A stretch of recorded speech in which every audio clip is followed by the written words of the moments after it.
So, what is OWASP? Hopefully, everybody knows that OWASP is a 501c3 charity. OWASP stands for the Open Worldwide Application Security Project. So, yeah, it's a charity. So, with that said, today's chapter meeting, we have none other than Bruce Fram. Bruce, you and I first met, it's got to be like 2011-ish. I remember we had lunch somewhere in like Sunnyvale, California at like a Panera Bread or something. Yeah, Do you yeah, remember exactly. that? Or? 11 or 12. I think we probably met in 11 or 12 because I was the new CEO of Contrast Security at that time. Yep.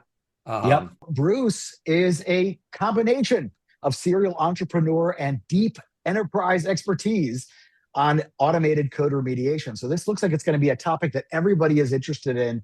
I know I am. Just as a quick background for everybody, for the longest time, AppSec was about finding vulnerabilities, but fixing the vulnerabilities has always been difficult.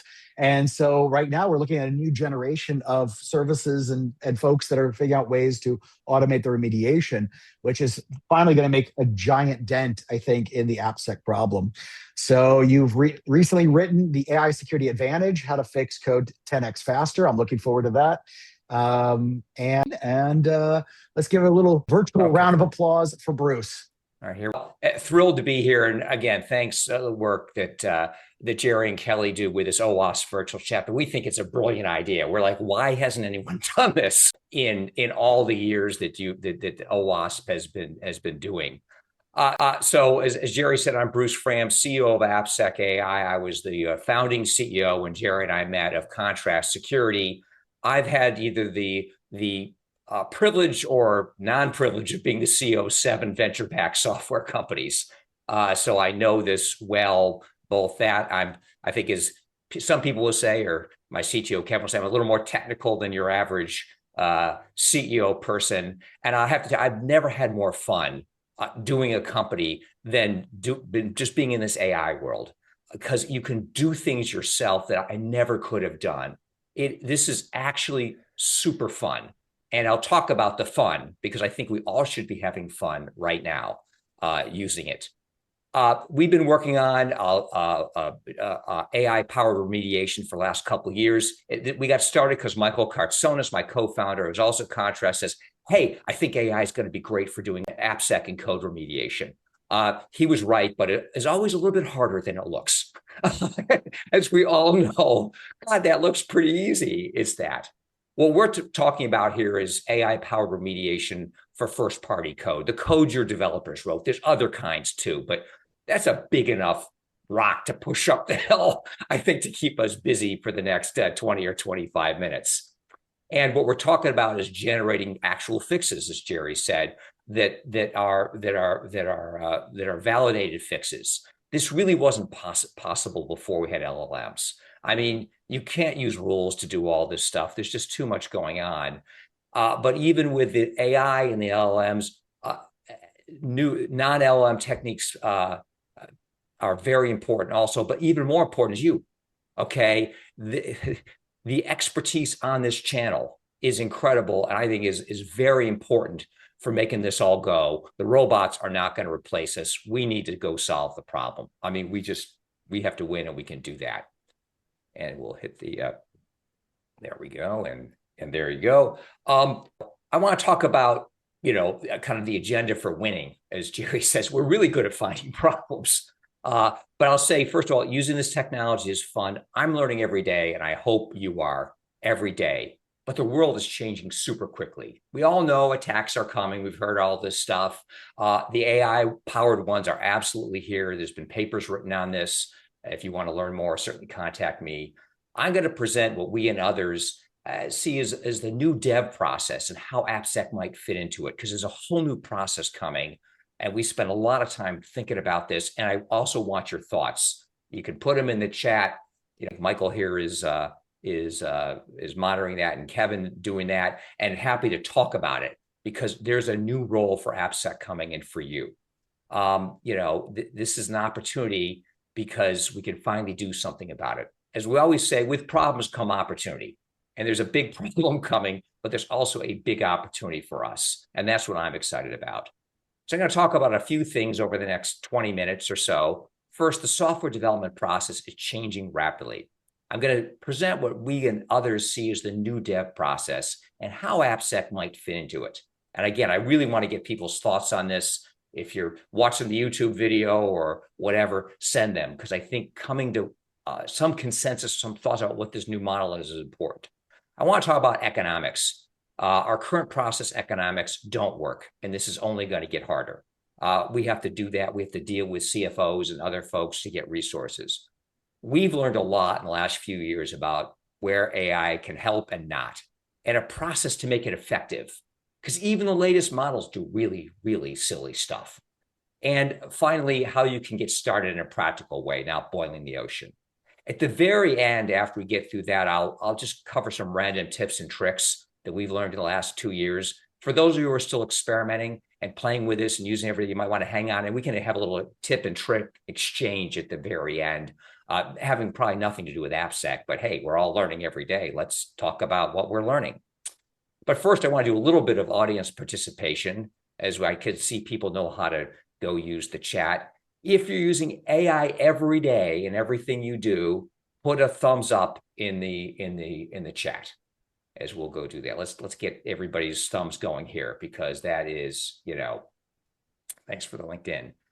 And then after that, if you have done that with the with the chat, you've got the thumbs up. Okay, we got Joe. Thank you, Joe. You're not using it every day. I'm going to talk about things I do, man. It has changed my life even in the last 2 weeks.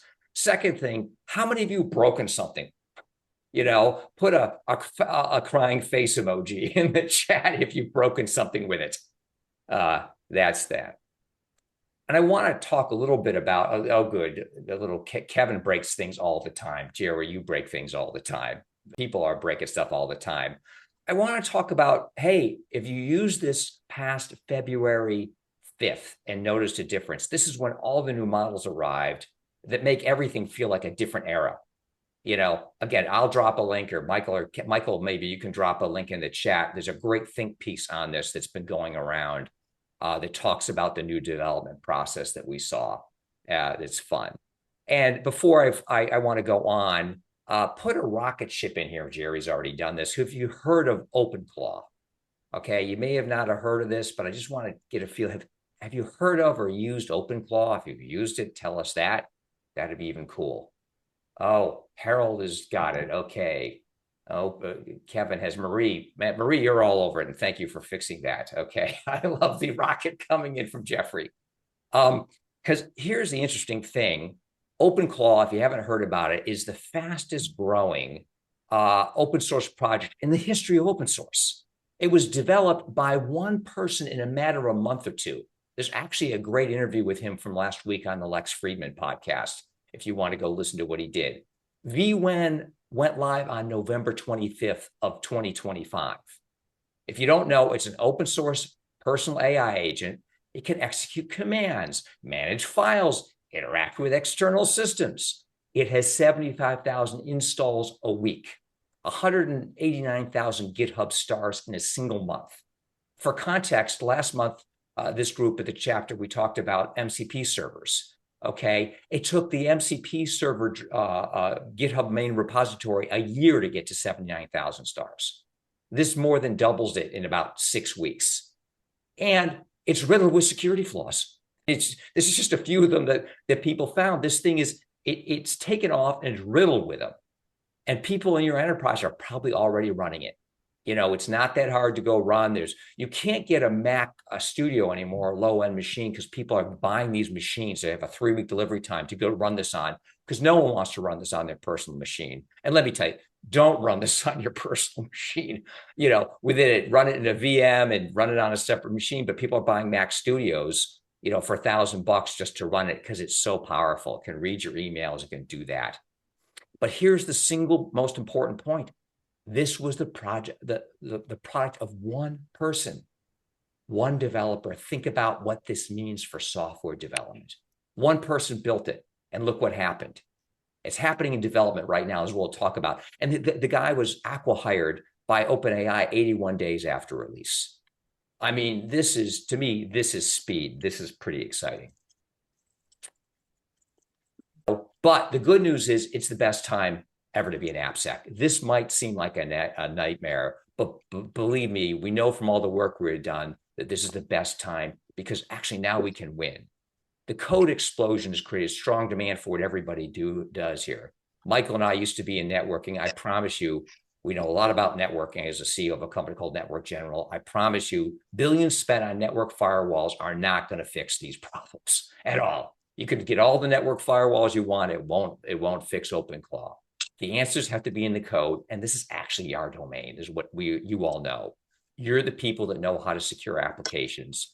What you've done has never been more important or urgent.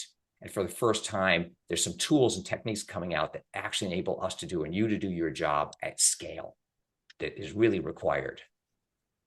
Fundamental changes are happening right now. We saw a leap in November in these models and another one on February 5th. And we see this directly at AppSecAI because we code.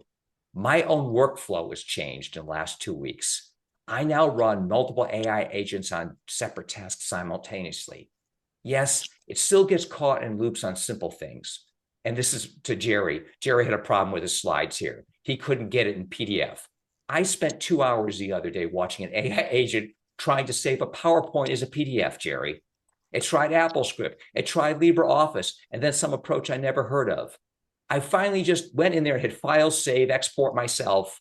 It worked. So no, the robots are not going to replace us. It's so funny. But here's the key thing. We don't code anymore. We ask. We just ask and stuff gets done. Our internal development, making of tools, automating processes, all we are doing is asking. That's what the OpenClaw guy did. If you listen to Rex Friedman, he prompted it into existence. And this is the difference. And when you ask, you get a lot more than what you asked for sometimes. Sometimes a lot of vulnerabilities and code that has to be managed. Development automation has gone through the roof, but security automation has really gone nowhere. What does this mean for shift left? How are developers going to secure code they didn't write and actually have never seen? Not everyone's going to adopt this tomorrow. It's radical, but I promise you 6 months from now, the developers still employed at your company will be the ones who did. And the implication for you and your backlog is big. This is not going to get simpler. And I agree very much with Scott that this is an amazing force multiplier. I'm going to talk about process for force multiplication here, because it is that, and we know a lot. We've learned a lot. But first, let's look at the economics. We don't talk enough about economics in this, and this is part of the reason I wrote the book. They're broken. Every time you find a vulnerability, it takes 11 manual steps to close it. Okay? Scan, triage, assign, track, code the fix, write the test, run unit test, rework, integration test, deploy, close the ticket. You might have a 9-step or a 12 or 15-step process, but this is what it is. Every time, every step has a person. Every person has a delay. Every delay has a cost. And most of these steps are someone waiting to respond to a JIRA ticket, which is, as we all know, where vulnerabilities go to die, ticketing systems. Here's the formula no one wants to calculate, but we must. We need to know what it costs us to fix things today. It's not that hard. Take your total AppSec spend, people, tools, services, and divide it by the number of vulnerabilities you actually fixed last year. That comes up with the number you come up is $5,000 to $20,000 per fix. I'm going to show you exactly how to calculate this in a few minutes. We spent a bunch of time on this, have calculators. If you don't know this number, you can't make a business case. And that's going to be super important for us to be the force multiplier. Once you do the math, the picture doesn't get any better. This is the optimistic case that's in the book. If you start with 10,000 vulnerabilities and have a 5% clear rate, and you're adding 10% per year, you will never get below 8,000 open vulnerabilities. Never. And I mean never, like, cold death of the universe. It mathematically never. At 15%, hey, you get there kind of under 1,000 vulnerabilities in 44 years. I don't know if Jerry's working and Kelly, you guys are working in 44 years. I hope to be doing, I hope we're all here in 44 years. But hey, at 25%, 16 years. I think the median CISO lasts in their job, 3 years?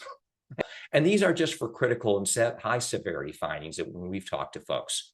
Meanwhile, the average time to fix is gone from 171 to 252 days in the last 5 years. And that's according to the Veracode report. They do their 2025 State of Software Security, a great report.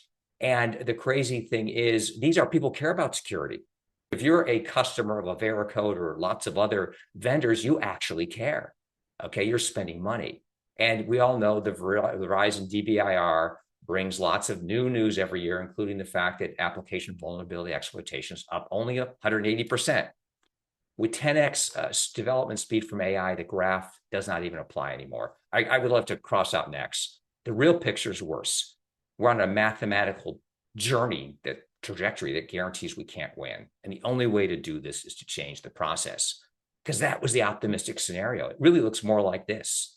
It's only a matter of how much your backlog and risk grows. Mathematically, and I've got spreadsheets to do this, that's it. With current processes and technology, it's all about growth. And that's why, as we're learning all this stuff, why I wrote the book. Don't be depressed. We're actually optimistic about this and think that there's things we can all do to help you. This is why I wrote the book. And you can get the book on the website. We can drop some links in here. If you actually want a paper copy, a printed copy, it actually is very nice. Just send me an email with your address and I'll mail one out to you. We've all heard this automation story before. We've heard it with SAST. We've heard it with DAST. We've heard it with ASPM. And if people are skeptical about automation, I get it. You should be skeptical. I think security people are always skeptical. It's a good thing. But what we've learned over the last few years is different. We've looked at what enterprises spend per fix. We've mapped the process for manual remediation process step by step. We've quantified the economics. So over time, we can explain this to leadership of why we need to invest in this.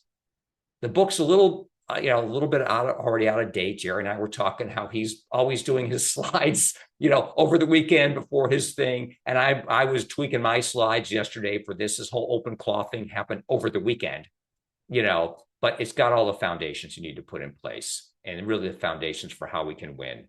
What I'm going to give you today is some practical advice. No silver bullets, no gold bullets, but just concrete steps to start making a difference, because we all can make a real difference doing this. The security industry has spent decades perfecting the ability to find problems. We all have all these tools, but no one fixed the process of fixing them. And that's crazy. So what do you need to do when the rubber hits the road? We need to achieve what's on this slide. Fundamentally, we need to empower yourself with the agency, and this is a part of the new model, to take direct action. Your company's not going to win if you don't do that. This means divesting engineering from having to deal with the risk, which they don't want to deal with. And this is a key thing. They want to deal with reward. We all want to deal with reward. We need to take on the risk. You need to take on the risk. That's our job, understanding that. But now you can actually make it actionable. And this enables AppSec to become an accelerator to the company, because you're reducing risk, and thus your company can move faster. Again, companies want to put out software faster too. They all do. And that's how you rise in the organization, have a seat at the table. Today, $5,000 to $20,000 for 200 plus days per fix, with automation, a fraction at the cost of minutes. Today, 40% false positives. With automation, you can get yourself to 97% accurate triage. Nothing is going to be perfect, let me be clear, but boy, can we make a difference. Today, it's the department of no. I want AppSec to be the acceleration team and seen as that. I couldn't, this is where we're going. This is the most interesting part, and really where I want the feedback. This is where we think the DevSecOps model is going to move to. We sort of call it a round table, because let's face it, Dev has always been at the head of the table, right? Let's not kid ourselves, but we need to be that. So what's blocking you from doing this today, from winning? Here's the challenges we all see every day. First, Dev owns the code. They don't want anybody to touch it. But here's the thing, it's changing, as I just showed you. With AI-generated code, developers own features. This is the key point. Developers now own features, not code. There's less code ownership, and this creates an opening for us and for you. Second, the business doesn't want to invest in security. And honestly, who can blame them? Every dollar they invest in security requires a ton of dollars in labor. It's a terrible ROI. They invest for compliance at a minimum cost, not for actual security, because security has been a bad investment for them. Third, the tools have been undermining you and us. Michael and I worked at Contrast Security. Our contribution to the AppSec market at Contrast was we found vulnerabilities reliably. I think Jerry knows this very well. I founded the IaaS thing. If Contrast said it was a vulnerability, it was. And if we found one, I said, you knew it wasn't a false positive. And that was a miracle at the time for the industry. But this is how low the bar has been. Just finding things reliably was revolutionary. So in the end, we all have you've got influence but not agency. You're the advisor. You can advise on risk, but you can't take direct action. And here's the opportunity where I think things are going. Businesses run on risk reward. Devs run on reward. Okay, getting features out, that's what they run on. Having performance. Security runs on risk. Assessing the risk so your business can decide where to put the risk, where you want to be on that risk reward curve. Ops own scale, and that is not trivial, as we all know. You need to be equal partners at that table. And there's a conflict when AppSec and Dev are both trying to do stuff they don't want to do when they point fingers. There's collaboration when you're empowering each other to do the things they can't do alone. This is really what the new model about. We're trying to get to is from advising to agency, from conflict to collaboration. There's conflict when everyone's trying to do stuff they don't want to do. And believe me, Dev doesn't want to do security. They don't, I'm sure Jerry, training is wonderful, but we know they don't want to do it. There's collaboration when we empower them to go do this so they can divest. This is the radical part. Let's divest engineering from dealing with risk. They don't want it. We're the experts. This is our job. But now you can do that, make it more actionable. I really want to get people's thoughts and discussion on this going as we look in the chat for a second here. But that's the new model, or what we think is the new model. Okay, but AI is not going to magically fix all of this. You're going to need your AI plus your expertise plus other techniques. And we've learned a lot. And here's the, the key insight here is if you approach this saying AI cannot be trusted, so we can't use it, you're blinding yourself to this opportunity. It's not a drone that's sending you out to do something for you. It's a mech suit. We all know that mech suit from all those things. You sit in it and it makes all of us super powerful. It amplifies us. One of our funny comments that does it is LLMs can do anything unreliably. The key is to make AI do something reliably by amplifying you and your expertise.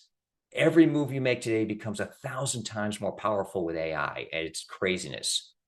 Now, you cannot trust the first answer any LLM gives you, period. Know that colleague, and we all have them, who says, hey, it works, and they never tested it.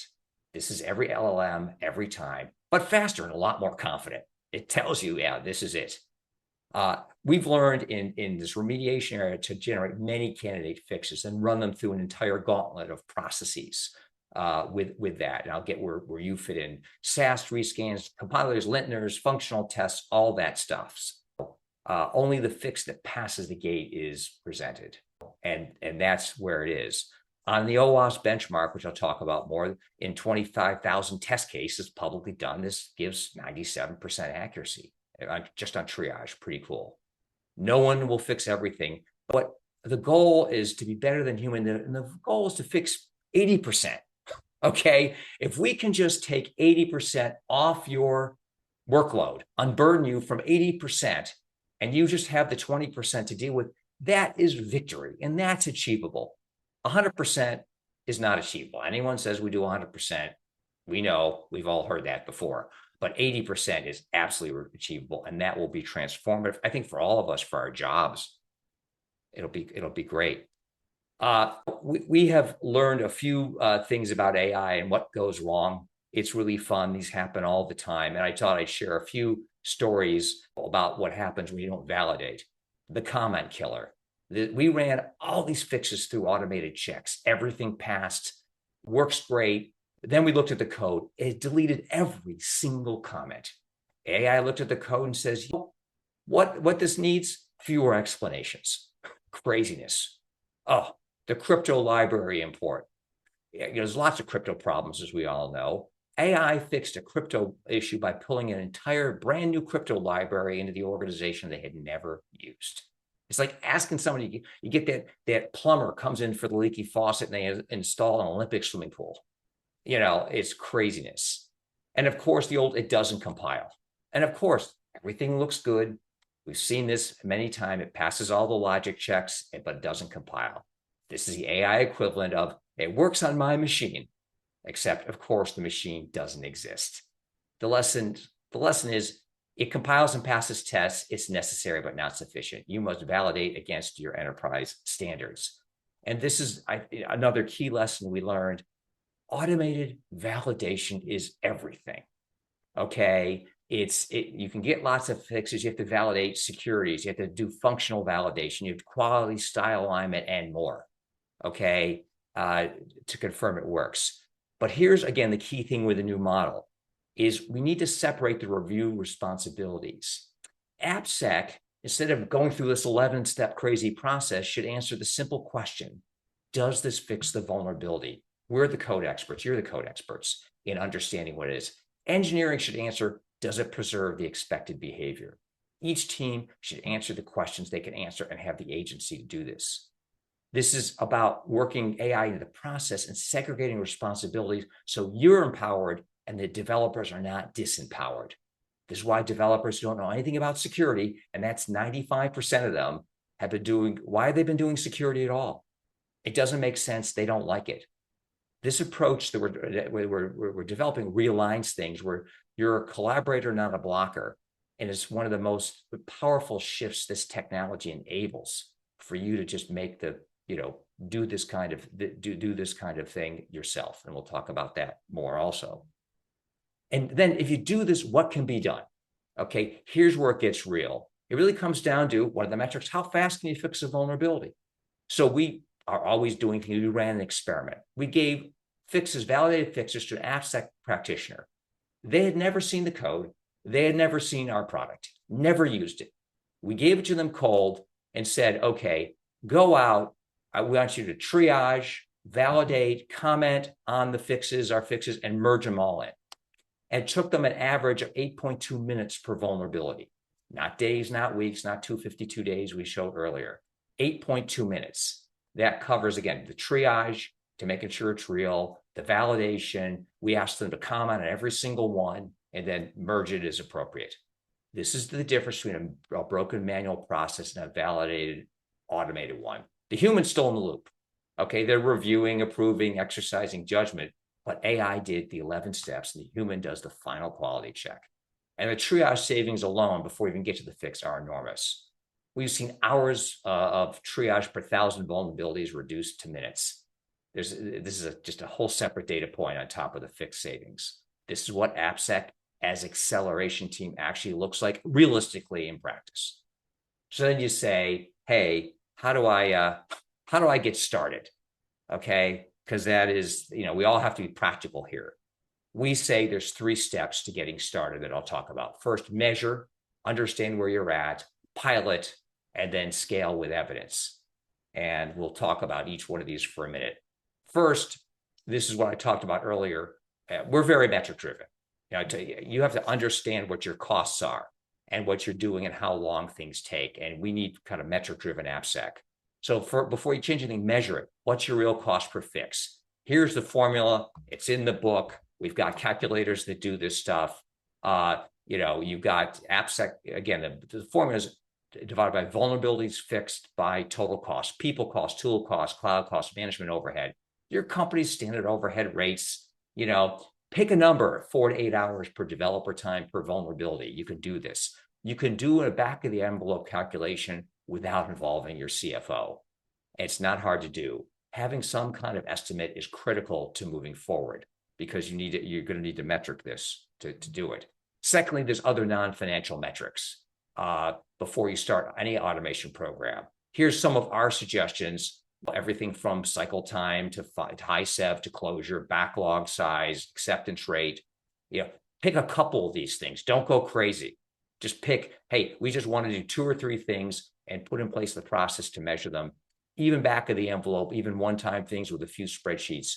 we found gets people real quickly. We've done a bunch of these exercises with people, and we just interview them, and you can interview yourself and you can come up with an estimate, because it doesn't matter whether it's $10,000 or $11,000 per fix. It doesn't matter. The difference between, it does matter whether it's 5,000 or 50,000 or 500. And the next thing is to try to, on a pilot scale, start narrow. We found success with pick one set of repos, find a willing engineering partner. There should be one who wants to do this. Also, pick your highest volume CWEs and make one person accountable. Don't boil the ocean. Don't try every language and every vulnerability at once. Pick the high volume ones and make sure they work and move on. And here's something radical I want to share. You can try this yourself right now.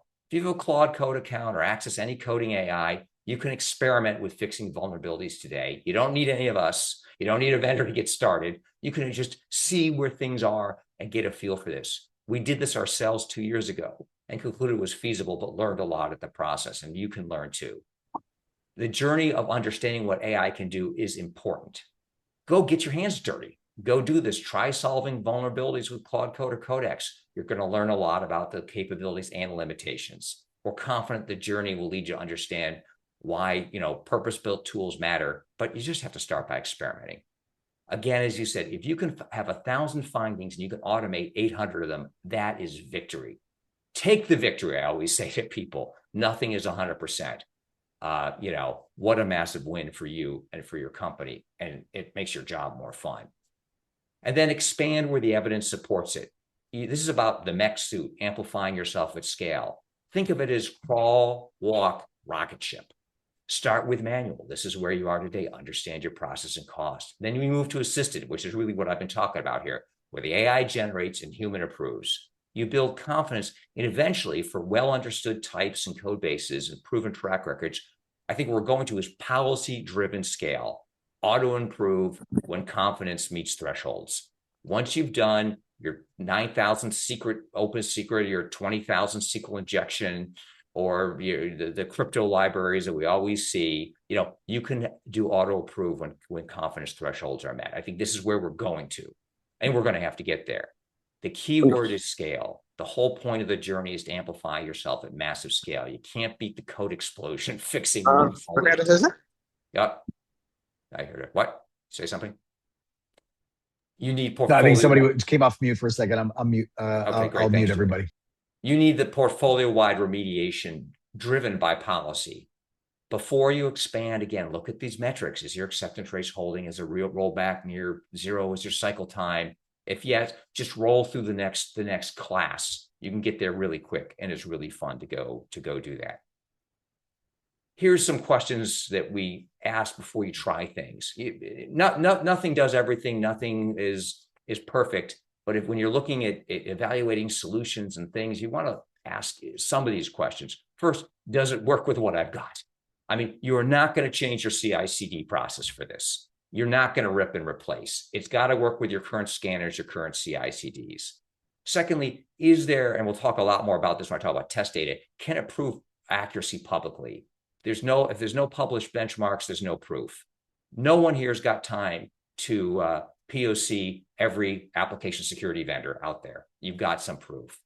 3, does it generate working code or just suggestions? You want pull requests, not PDFs. 4th, what happens when it goes wrong? Is there a rollback plan and audit trail in the process? 5, does it lock into one AI model?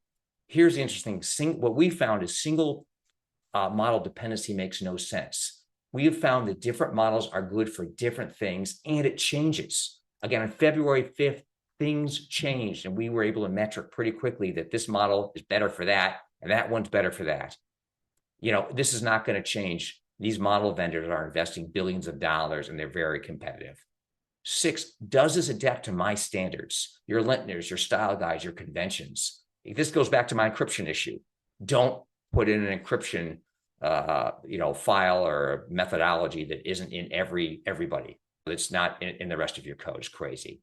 And can you test it quickly on your own code? Not on WebGoat, not on Juice Shop, your actual repositories. And I want to talk about open source and how this is really important for moving forward. It really goes, I think, to the core of the OWASP mission is test data. Every time a new model comes out, the LLM industry runs thousands of benchmarks.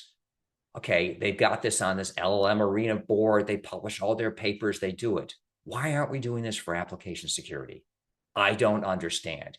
And this is super interesting. Interestingly, the AI labs don't release their AppSec test data. They do it on all this code stuff. They don't even release when they make claims, and a bunch of them make claims. They don't release. They say, oh, we found X hundred vulnerabilities. They don't release the stats and false positives, token costs, time, whatever, or their data. And I've asked them. We know the people at these labs. We've called them up and talked to them and said, hey, and they kind of defer. Well, it's like this and yada, yada. We need to pick up the slack here, okay? Because they're making claims like every other vendor, okay, out there with partial data. We've all seen this before. We want to have fact-based AI AppSec, not promise-based. And promise-based is what we had for 30 years. You buy a SaaS tool, you have it has a promise in finding its vulnerabilities, and you get to comb through the 40% false positives. This is a terrible way to run a security program. WebGoat and JuiceShop are too old for modern proof of concepts. We've been updating the OWASP Java benchmark with Dave Wickers, who's the co-founder of the OWASP Top 10.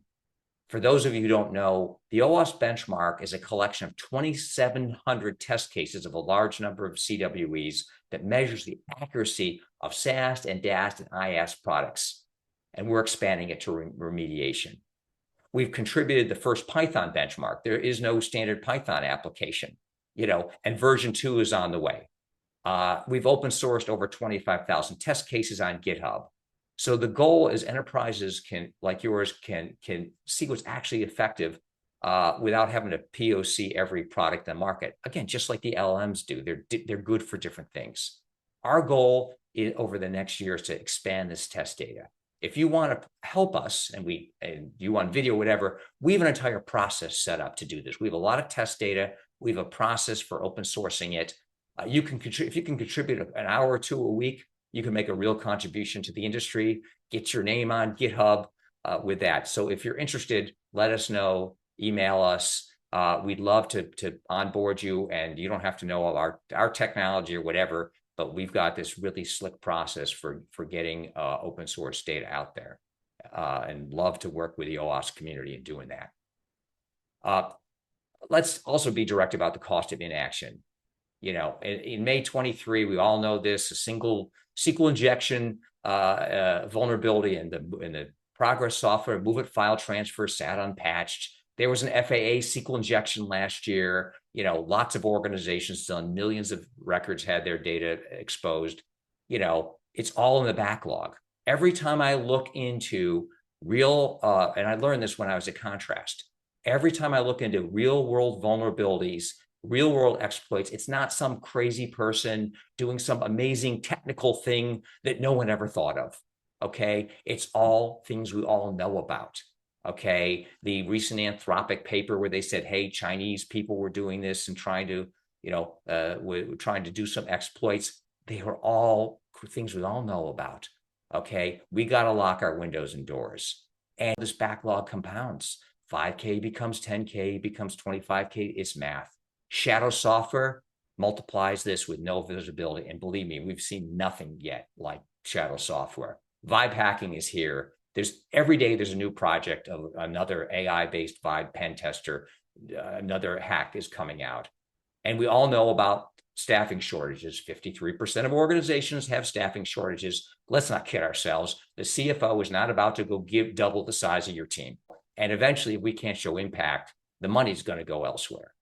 Waiting is not neutral. It's actually waiting's a decision to compound risk. Okay. And really, here's the good news. Your future is a promotion. Okay. With that, before triaging, you don't want to be a triage analyst buried in false positive. You want to be that automation engineer. You don't want to be the ticket creator no one listens to. You want to be a strategic partner to the CFO. You don't want to become the department of no. We want to be the acceleration. You want to be the acceleration team. And before, you don't want $10,000 in 200 days for a fix. You want 1/100th or 1/1000th of the cost in minutes. I know the CFO asking for advice sounds like science fiction, but stranger things have happened. Haha, maybe we should create a show about that. Sorry. Instead of, what is that, bad dad joke or something? Instead of delivering backlog reports, we need to be delivering burn down charts. So how do you get going in 30 days? The first is week one, baseline yourself. Calculate this backlog size. You can get the information and the cost per fix.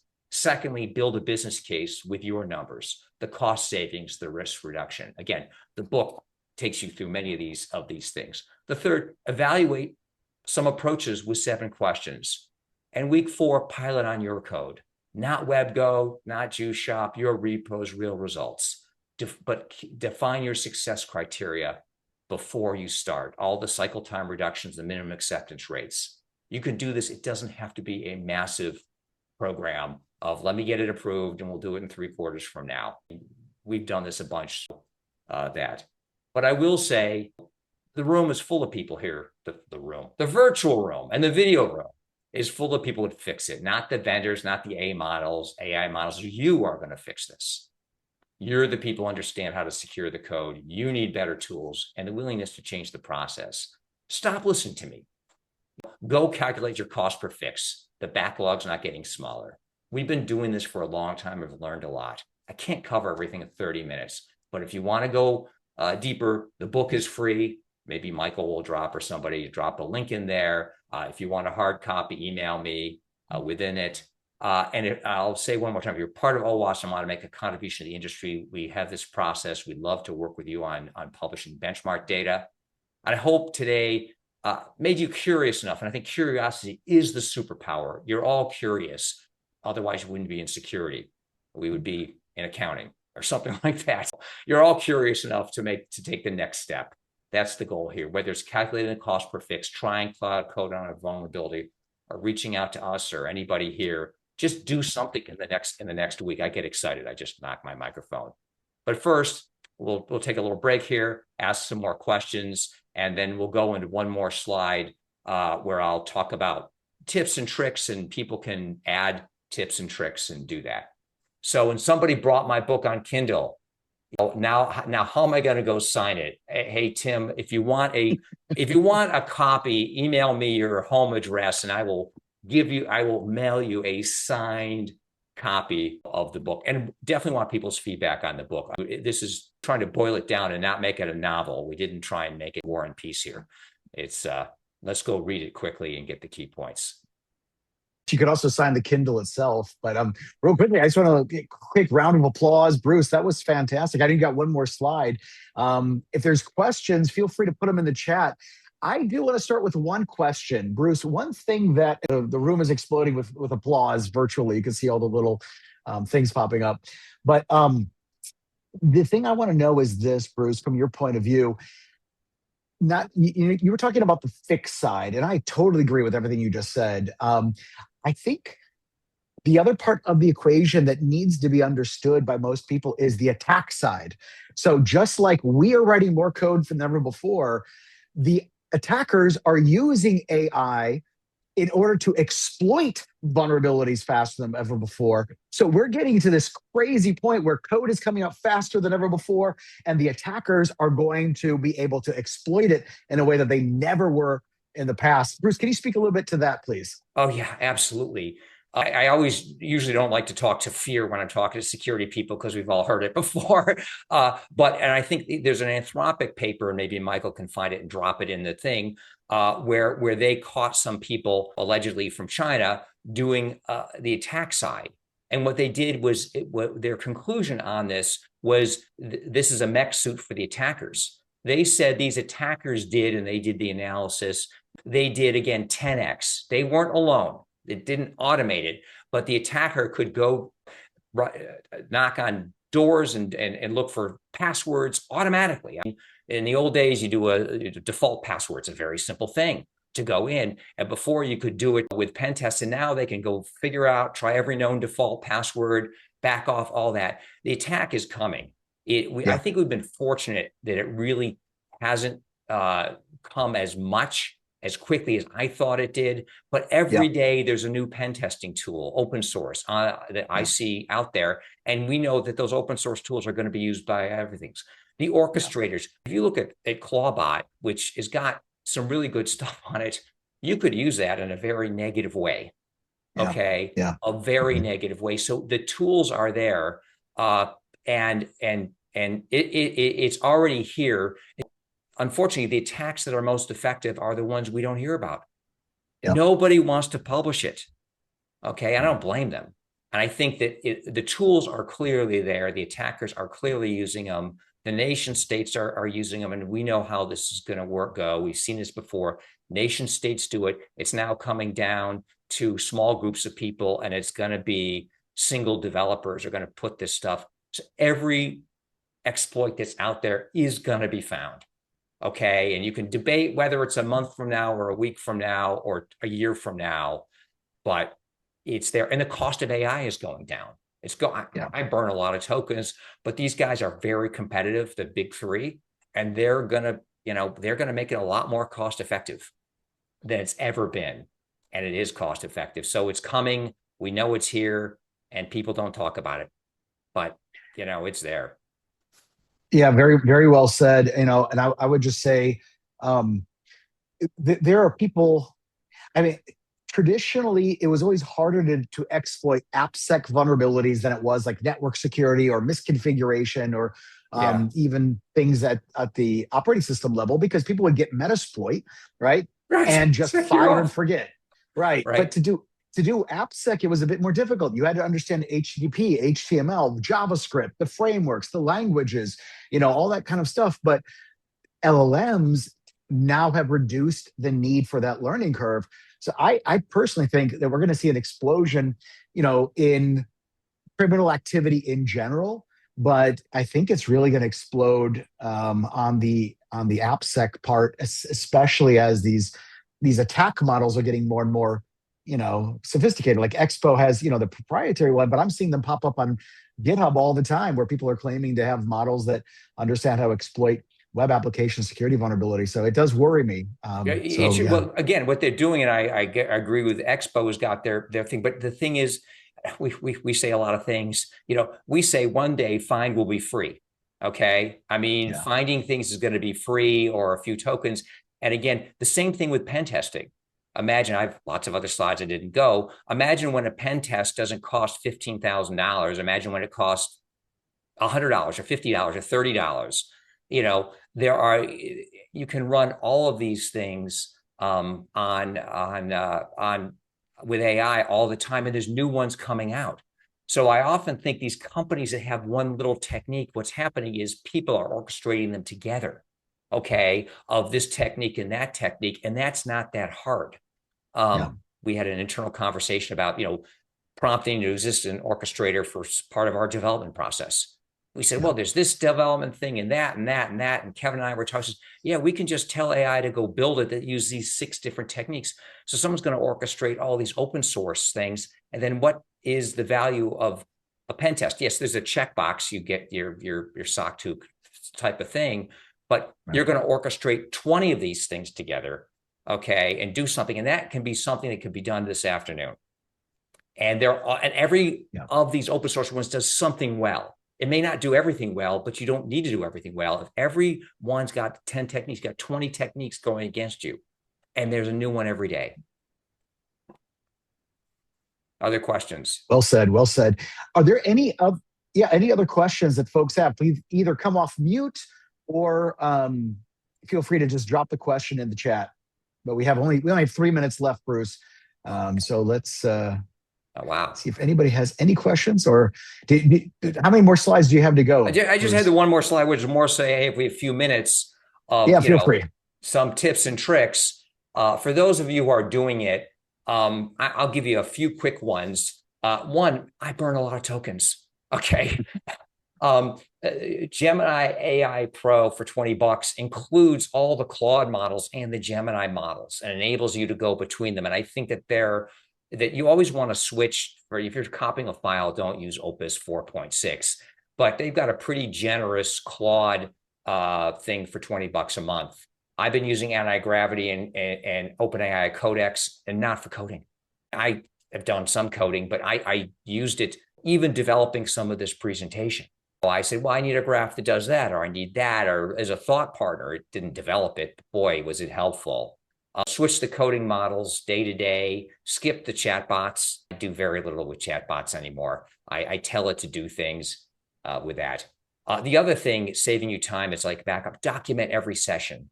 After every session you're doing, have AI write a markdown file, a README summary of what happened. This saves a ton of tokens and time, because what happens in 2 weeks later when I want to continue working on this presentation, I will simply say, hey, look where we were on the presentation for OWASP. I want to add these 6 new points to it. It picks it up effortlessly and saves a ton of time and tokens. It's that backup with there. Oh, plan before you execute. Don't let these things go off and do it. Say, give me your plan. Because often when I made the mistake with the PDFs. Okay, I said, just convert this PPT to PDF, or just do this thing. And it started doing it. Jeffrey, Google offers AI Pro for free for 12 months for students within EDO domains. Oh, fantastic. But the plan thing, I didn't ask it to plan. I just said, go convert it, and it got lost. You can't ask the plan. And then some power tools. Again, there's all these are out there, but we found there's something called Superpowers. There's a strong general plugin that does planning and does coding and stuff. The Claude PowerPoint plugin is fantastic. Much of this deck was built with it. We did an initial outline and a deck and a plan, because again, this is the first time this has been done. I said to Jerry, that PowerPoint plugin works pretty darn well. It uses the Claude models. Yes, it makes mistakes and you have to learn how to use it, but I found it saved me a ton of time on that. And finally, there's a tools ecosystem out there that's 10x productivity. There's so many things, and we have an internal Slack channels. We're always playing with tools. And if someone wants to, what's a good tool for this or a good tool for that, you can email me or LinkedIn me or whatever. And I can say, hey, here's what we use. I'm not telling you it's the best, because new things come out. I was talking with one of my sons the other day. He said, Dad, the new version of this is great. And I sent it off to Kevin and said, hey, so it's not just experts are finding these things. People who are not experts in AI find things and they use them and they're useful. And for me, that's the best reference, is someone who's used it. Not, yeah, it's a new GitHub repo, it looks interesting. If someone in my network has used it or tried it, then I know it's pretty cool. Cool. Thank you. And the lots of thanks in the chat room. So Bruce, it sounds like you really hit a nerve in terms of positive reaction. So thank you so much. I want to just be respectful for everybody's time. We are at time, so I'm going to go ahead and end the meeting now. I want to thank Bruce again for giving a great presentation. I want to thank everybody. There's been, the whole chat room was kind of going back and forth the whole time and everything. So thanks to all the folks. Thanks to Kelly, and I just want to thank all of you. And Kelly, our next meeting is in 2 weeks, or is it 1 month? When is it? 1 more month. Meetup, I think April. Caught me off guard there. Not 18. 18. Oh, no, sorry. Okay. Wait. Yes. No, sorry. March 18th, not April. March 18th. Okay. March 18th, yep. So please join us for that. Remember, the meetup.com is eventually going away. So please join the LinkedIn. And I put that in the chat. Just search for the OWASP virtual chapter on LinkedIn. And again, thanks to everybody, and have a wonderful rest of the day. And looking forward to seeing everybody at the next OWASP virtual chapter meeting. Yep. Thanks, Jerry, everybody. Kelly. Fantastic. Thanks, Bye-bye. Bruce. Thank you, Bruce. Take care.